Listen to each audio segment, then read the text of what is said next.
I'm going to start with what law really is.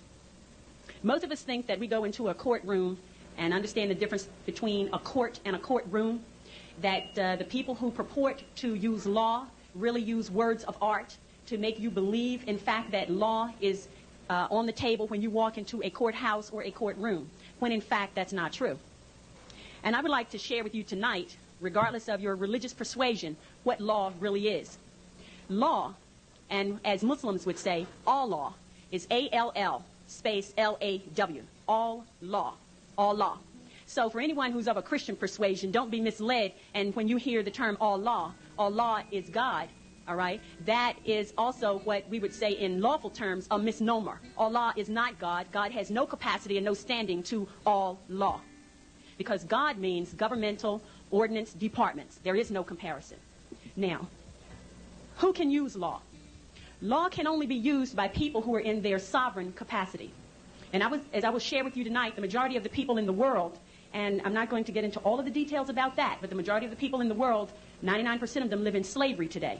So in 1863, via the Emancipation Proclamation, and I challenge you to go look in a law dictionary and look up the definition of emancipation and proclamation, and you will see that a proclamation is not a law. A proclamation is a public announcement by elected officials. It is not a law. So the Emancipation Proclamation of 1863 did not set any slaves free. What it did was standardized slavery, the United States being the model for the standardization of slavery, that all of the other nations around the world, as they reduced their people from their sovereign capacity and forced them to join nation states, then they were able to issue statute, codes, ordinances, resolutions on them. And a statute, as in a state statute of the Commonwealth of Pennsylvania, is not a law. It is corporate policy of the corporation that calls itself the Commonwealth of Pennsylvania Incorporated. All right? Now, a code is not a law.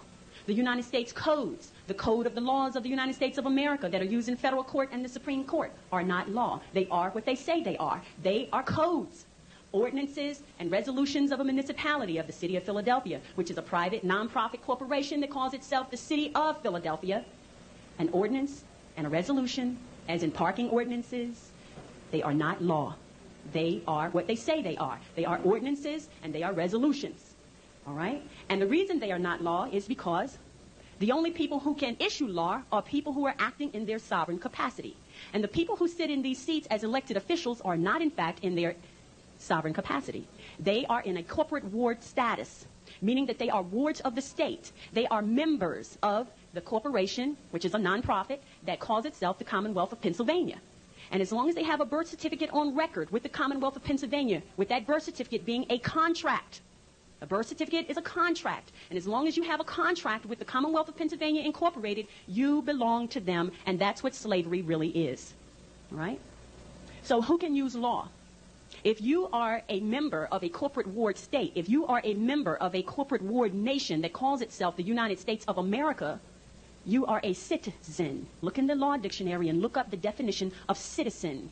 A citizen is not a sovereign. A resident is not a sovereign. Therefore, if you use an address, which is a fictitious number associated with a designation issued by a corporate ward, right, then you become under the jurisdiction of those people who are also corporate wards, but who are also slaveholders.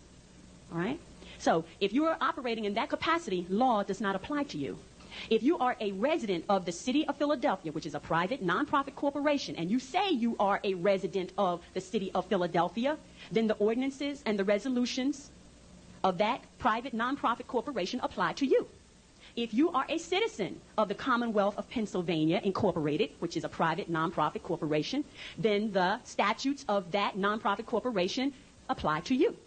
If you are a citizen of the United States of America, which is a private, nonprofit corporation, then the code of the laws, right, apply to you.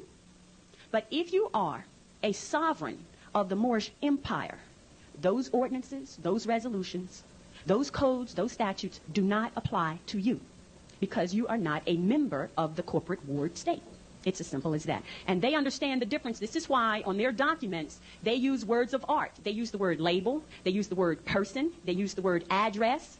All of these things that place you in their jurisdiction, and you unknowingly fill out forms every day. And every time you fill out a form, you enter into a contract. I don't care what kind of form it is. It's a contract. A driver's license application is a contract. A Social Security application is a contract. When you call up the telephone company and you make a verbal contract over the telephone, this is why they can bill you. When you sign a deed, it is a contract. When you fill out a voter registration form, it is a contract. Does everybody understand that? Don't ever think anything that you put your signature on becomes a contract. All right? Now, the fact that you are not in your sovereign status means that you make a contract as a minor. They don't care. They know you are a minor because, and to be other than a minor,